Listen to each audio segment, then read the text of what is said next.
Film की कहानी शुरू होती है और हमें बताया जाता है कि अमेरिका के हाईवे पर हर साल तकरीबन 42,000 लोगों की मौत होती है। इसके बाद हम जिम नाम के एक लड़के को देख पाते हैं जो अपनी कार के पास खड़ा होकर अपनी गर्लफ्रेंड ग्रेस का इंतजार कर रहा है। दरअसल वो लोग एक ट्रिप के लिए न्यू मैक्सिको सिटी जाने वाले हैं। थोड़ी देर बाद वहाँ पर ग्रेस भी आ जाती है और वो दोनों अपनी कार में सवार होकर न्यू मैक्सिको सिटी की ओर आगे बढ़ने लगते हैं। अब उन दोनों को आगे बढ़ते हुए रात हो जाती है और हाईवे पर बहुत तेज बारिश भी होने लगती है। हालांकि वो दोनों एक दूसरे से बातचीत करते हुए बड़ी आसानी से आगे बढ़ रहे होते हैं, लेकिन तभी हाईवे के पास एकदम से उनकी गाड़ी के सामने एक आदमी आ जाता है, जिसे बचाने के लिए जिम अपनी गाड़ी को संभालता है और उसे कंट्रोल करने की कोशिश करता है। इस दौरान उन लोगों का एक भयानक एक्सीडेंट होते होते बाल बाल बच जाता है। जिम को उस आदमी पर बहुत ज्यादा गुस्सा आ रहा था। वो अपनी गाड़ी रोककर उस आदमी पर अपना सारा गुस्सा उतारना चाहता है, लेकिन ग्रेस उसे ऐसा करने से रोकती है क्योंकि उसे लगता है कि इतनी रात में हाईवे पर सुरक्षित बिल्कुल भी नहीं है। वो उसे वहाँ से चलने के लिए कहती है। अब हम उस आदमी को देखते हैं जो अपने पास ही खड़ी बंद गाड़ी के पास से जिम और ग्रेस की तरफ आगे बढ़ रहा होता है। जिम अपनी कार को स्टार्ट करके वहाँ से निकलने की कोशिश करता है, लेकिन उसकी कार स्टार्ट नहीं होती है। लेकिन बार बार कोशिश करने पर उसकी कार स्टार्ट हो जाती है, जिसके बाद ग्रेस और जिम दोनों वहाँ से चले जाते हैं। अब इस घटना के बाद वो दोनों किसी तरह अपने आप को संभालते हैं और वो एक गैस स्टेशन के पास आ जाते हैं क्योंकि सफर काफी लंबा था और उन लोगों के पास खाने पीने की चीजें नहीं थी और उनको गाड़ी में डीजल भी डालना था। जिम वहाँ की शॉप के अंदर जाकर शॉपकीपर को बताता है कि उन्हें हाईवे पर एक आदमी मिला था, शायद जिसे मदद की जरूरत है। उसकी गाड़ी खराब हो चुकी होगी और वो हाईवे पर अकेला ही मदद के लिए खड़ा था। वो शॉपकीपर को कहता है कि अगर उन लोगों के पास किसी तरह का ट्रॉली है जिसे टॉ करके वो लोग उस आदमी की मदद कर सके तो बहुत अच्छा होगा, क्योंकि वो आदमी शायद भारी बरसात में अकेले ही हाईवे पर लिफ्ट के लिए खड़ा हुआ था। इतना कहकर वो वहाँ से चला जाता है। इसके बाद जिम अपनी गाड़ी में पेट्रोल डालने लगता है। तभी वहाँ पर उसी वही गाड़ी नजर आती है जिसके अंदर से वही आदमी बाहर निकलता है, जिसे देखकर जिम बुरी तरह से शर्मिंदा होता है और उसे इग्नोर करने लगता है। उसके बाद वो आदमी शॉप के अंदर जाता है और शॉपकीपर को अपनी सारी समस्या बताता है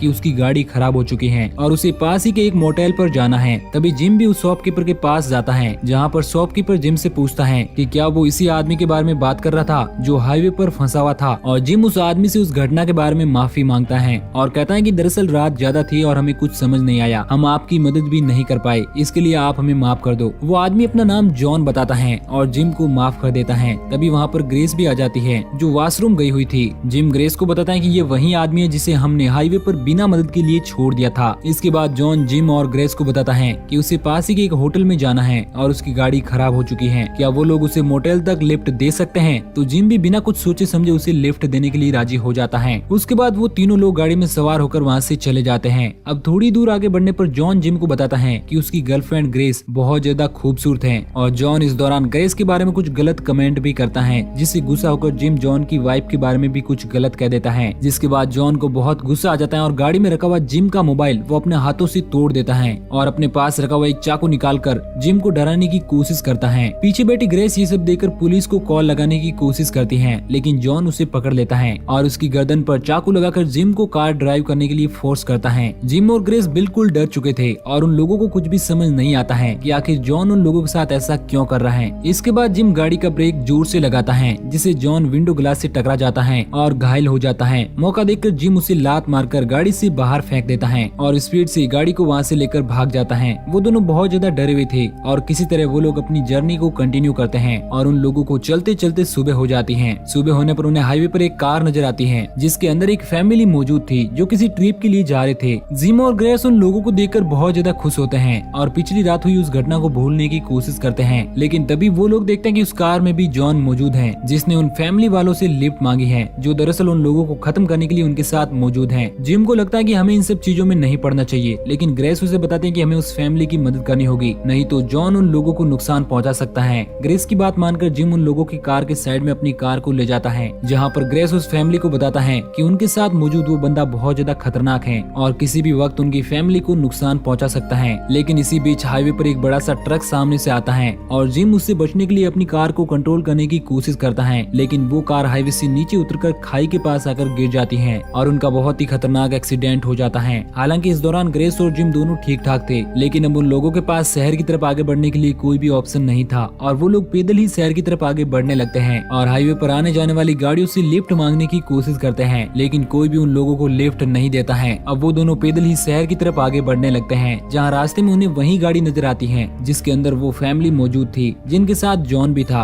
वो गाड़ी हाईवे के साइड पर ही खड़ी हुई थी, जिसके पास जाकर देखने पर जिम और ग्रेस को पता चलता है कि जॉन ने सभी फैमिली मेंबर को बड़ी ही बेरहमी से खत्म कर दिया है और सिर्फ एक आदमी ही अभी जिंदा बचा हुआ है और वो भी बहुत ज्यादा घायल है। जिम और ग्रेस उसी गाड़ी में उस आदमी को बिठाकर वहाँ से हॉस्पिटल की तरफ आगे बढ़ने लगते हैं, लेकिन उस आदमी की हालत बहुत ज्यादा खराब होने लगती है। जिम एक रेस्टोरेंट के पास आकर अपनी गाड़ी रोकता है और वो ग्रेस को कहता है कि वो अंदर जाकर पुलिस को फोन करके बुलाएगा और वो उसी गाड़ी में बैठकर उस आदमी का बहरा खून रोकने की कोशिश करने लगता है। ग्रेस रेस्टोरेंट में जाकर एक वेटर को कहती है कि वो जल्दी पुलिस को फोन लगाए। इतना कहकर वो वॉशरूम के लिए चली जाती है, जहाँ उसे एक बार फिर से जॉन की गाड़ी नजर आती है तो वो उसी वॉशरूम में छिप जाती है। लेकिन थोड़ी देर बाद वहाँ पर पुलिस वाला आ जाता है जो उसे गन पॉइंट पर ले लेता है और वहाँ पर और भी पुलिस वाले आ जाते हैं जो जिम और ग्रेस दोनों को गिरफ्तार कर लेते हैं। हालांकि इस दौरान ग्रेस और जिम उन लोगों को बताने की कोशिश करते हैं कि वो तो सिर्फ उस आदमी की मदद कर रहे थे, उन लोगों ने उसे नहीं मारा। लेकिन पुलिस वाले उनकी कोई भी बात नहीं सुनते हैं और उन दोनों को पुलिस स्टेशन ले जाते हैं, जहाँ पर उन पुलिस वालों को ग्रेस से पूछताछ करने पर कुछ भी पता नहीं चलता है। ग्रेस उन्हें बताते हैं कि उन लोगों ने उस फैमिली को नहीं मारा, उन लोगों को जॉन नाम के एक आदमी ने मारा है जो एक साइको किलर है। लेकिन पुलिस वाले उन लोगों की कोई बात नहीं मानते और वो पुलिस वाले थोड़ी देर बाद वहाँ से चले जाते हैं। इसके बाद हम जॉन को देख पाते हैं जो अब उसी पुलिस स्टेशन में आ चुका है, जो जिम के पास जाता है जिसे एक अलग सेल में रखा गया था और उसे मारने की कोशिश करता है। लेकिन तभी वहाँ पर ग्रेस आ जाती है जिसे वहाँ पर बहुत सारे पुलिस ऑफिसर की डेड बॉडी नजर आती है जिन्हें जॉन ने ही बड़ी ही बेरहमी से खत्म कर दिया था। ग्रेस वहाँ पर एक पुलिस वाले की गन को जॉन पर पॉइंट कर देती है और जिम को वहाँ से लेकर भाग जाती है। इसके बाद हमें पुलिस स्टेशन का सीन दिखाया जाता है जहाँ पर कुछ बड़े बड़े पुलिस अधिकारी आ चुके हैं। उन्हीं में से एक पुलिस वाला अपने सारे साथियों को बताता है कि जिम और ग्रेस दोनों ही इतने खूंखार अपराधी नहीं है और इनका पिछला भी कोई रिकॉर्ड ऐसा नहीं है कि वो लोग इतनी बेरहमी से इन पुलिस वालों को खत्म कर दे। वो पुलिस वाला बताता है कि शायद इन पुलिस ऑफिसर को किसी तीसरे आदमी ने खत्म किया है जो शायद जिम और ग्रेस को भी खत्म करने की कोशिश कर रहा है। वहीं दूसरी तरफ हम जिम और ग्रेस को देखते हैं जो भागते भागते एक जगह पर छिपे होते हैं। तभी वहाँ पर उन्हें एक पुलिस की जीप आती हुई नजर आती है जिसके अंदर से एक पुलिस वाला बाहर निकलता है जो दरअसल जिम और ग्रेस को ही सर्च कर रहा था। तभी ग्रेस जिम को बताती है कि उन्हें भागना नहीं चाहिए और पुलिस को समझाने की कोशिश करनी चाहिए कि उनका असली कातिल कौन है। ग्रेस के कहने पर जिम बाहर उस पुलिस वाले से बात करने के लिए जाता है, लेकिन वो पुलिस वाला उसे गिरफ्तार करने लगता है और वो अपने सीनियर पुलिस ऑफिसर को कांटेक्ट कर देता है कि उसने एक सस्पेक्ट को गिरफ्तार कर लिया है। लेकिन तभी वहाँ पर ग्रेस अपने हाथों में बंदूक लिया जाती है और उस पुलिस वाले को गन पॉइंट पर करके वहाँ से जाने के लिए कहती है। लेकिन तभी हम देखते हैं कि उस पुलिस वाले को एक गोली लग चुकी है जिससे उसकी मौत हो जाती है और ये गोली कोई और नहीं बल्कि जॉन ने ही चलाई थी ताकि इस पुलिस वाले की मौत का इल्जाम भी ग्रेस और जिम पर ही लगे। अब ये सब उस पुलिस वाले के कुछ साथी पुलिस वाले देख लेते हैं और उन लोगों को भी लगता है कि ग्रेस और जिम ने ही उस पुलिस वाले को अपनी गन से शूट किया है। ऐसा देखकर जिम और ग्रेस उस पुलिस वाले की गाड़ी लेकर वहाँ से भाग जाते हैं। लेकिन अब हम देख पाते हैं कि सारे शहर की पुलिस अब जिम और ग्रेस के पीछे पड़ जाती है और इस दौरान हम कुछ पुलिस वाले को हेलीकॉप्टर से भी आते हुए देखते हैं जो जिम और ग्रेस की गाड़ी का पीछा कर रहे होते हैं। पुलिस वाले उन्हें बहुत रोकने की कोशिश करते हैं लेकिन जिम और ग्रेस कार नहीं रोकते। तभी हम वहाँ पर उसी हाईवे पर एक और गाड़ी को आते हुए देखते हैं जो उसी स्पीड से आगे बढ़ रही होती है और उस कार के अंदर कोई और नहीं बल्कि जॉन ही मौजूद था जो एक एक करके सारे पुलिस वालों को खत्म कर देता है और हेलीकॉप्टर में मौजूद उन पुलिस वालों को भी मार देता है। ये सब होता हुआ देखकर जिम और ग्रेस बुरी तरह से डर जाते हैं और वो कार को उसी हाईवे पर छोड़कर शहर के ही एक होटल में जाकर छिप जाते हैं, जहाँ पर कुछ देर रेस्ट करने के बाद जिम बाहर चला जाता है और ग्रेस को उसी होटल में छोड़कर वो अकेला चला जाता है। ग्रेस होटल में रहकर भी ये सब भुलाने की कोशिश करती है और टीवी देखने लगती है। लेकिन तभी वहाँ पर भी जॉन आ जाता है जो ग्रेस को खत्म करने की कोशिश करता है, लेकिन किसी तरह ग्रेस अपने आप को बचाकर वहाँ से भाग जाती है और बाहर आकर जिम को ढूंढने लगती है, जहाँ पर जिम उसे एक ट्रक से बंधा हुआ मिलता है। जॉन दूसरे ट्रक को वहाँ से आगे बढ़ाने लगता है जिससे जिम बंधा हुआ था, लेकिन ग्रेस उसे ऐसा करने से रोकती है। जॉन उसकी कोई भी बात नहीं मानता है। वो उसे कहता है कि अगर उसे जिम की जान बचानी है तो उसे जॉन को खत्म करना होगा, नहीं तो वो जिम को बड़ी बेरहमी से 2 टुकड़ों में बांट देगा और उसकी मौत हो जाएगी। ये सुनकर ग्रेस को बहुत ज्यादा डर लगने लगता है। तभी वहाँ पर बहुत सारे पुलिस वाले भी आ जाते हैं जो ग्रेस को सरेंडर करने के लिए कहते हैं। हालांकि उन पुलिस वालों को नहीं पता था कि असली कातिल कौन है। उन लोगों को लगता है कि शायद ग्रेस और जिमी असली अपराधी हैं। पुलिस वाले ग्रेस को गन डाउन करने के लिए कहते हैं, लेकिन इस दौरान ग्रेस के हाथों से गन नीचे गिर जाती है और जॉन उसे पकड़ लेता है और उसे बताता है कि उसकी वजह से उसके बॉयफ्रेंड जिम की मौत होगी। और देखते ही देखते जॉन उस ट्रक को आगे बढ़ा लेता है, जिस कारण जिम के बॉडी के 2 टुकड़े हो जाते हैं और उसकी मौत हो जाती है। पुलिस वाले जॉन को गिरफ्तार कर लेते हैं और ग्रेस को भी अपने साथ ले जाते हैं, जहाँ पर सीनियर ऑफिसर ग्रेस को बताता है कि ग्रेस जिस आदमी के बारे में बता रही है उसका नाम जॉन नहीं है। दरअसल वो आदमी कौन है उन लोगों को भी इस बारे में नहीं पता। वो इस तरह की हरकतें और लोगों को खत्म क्यों कर रहा है उन्हें इस बारे में कोई भी जानकारी नहीं है। पुलिस वाला जॉन से पूछताछ करने के लिए जाता है, जहाँ उसे पता चलता है कि दरअसल जॉन एक साइको किलर है जो पूरी तरह से पागल है, क्योंकि जॉन उस पुलिस वाले की बातों का जवाब अजीब ढंग से दे रहा था और पुलिस वाला समझ जाता है कि जॉन सोसाइटी में रहने के लिए बिल्कुल भी काबिल नहीं है। पुलिस वाले जॉन को एक दूसरी जेल में शिफ्ट करने के लिए वहाँ से ले जाते हैं और उनके साथ ग्रेस भी दूसरी कार में पुलिस ऑफिसर के साथ जा रही होती है। लेकिन तभी रास्ते में जिस बस में जॉन मौजूद था